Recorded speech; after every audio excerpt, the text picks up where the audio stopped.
घरोई विवादर समाधान करने को जाई हणा खाइले कन्स्टेबल पापुली हाणीदेला अभियुक्त। संबलपुर जिला बुर्ला थाना झरापाली गाँव में घटी बर्बर कांड। गुरुतर कन्स्टेबल हेले सरोज भोई।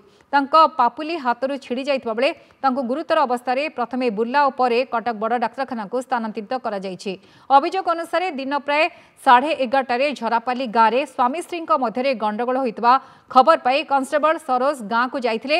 एक घरे लुचि रहितबा अभियुक्त स्वामी कमल चरण प्रधान को धरिबा को उद्यम करथिले। ए समय एक धारुआ अस्त्र रे कमल कन्स्टेबल हाथ को हाणी देइथिला। फल सरोज को डाहण हाथ पापुलीर 3टी आंगुली कटि जाइथिला। अभियुक्त घटनास्थल फेरार हो जाइछि। पुलिस घटनार तदंत जारी रखिछि। आज गोटे आमर ईआरबी को गोटे इवेंट आसला। से इवेंट अटेंड करने जाइए झरापल्ली रे गोटे वाइफ हजबैंड झगड़ा है।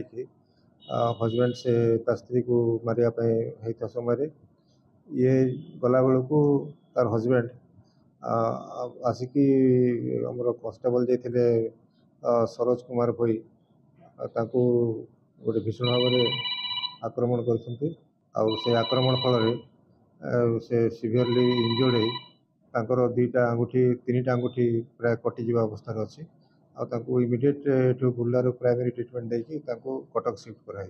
आसामी को खोजा चली शीघ्र अरेस्ट करने।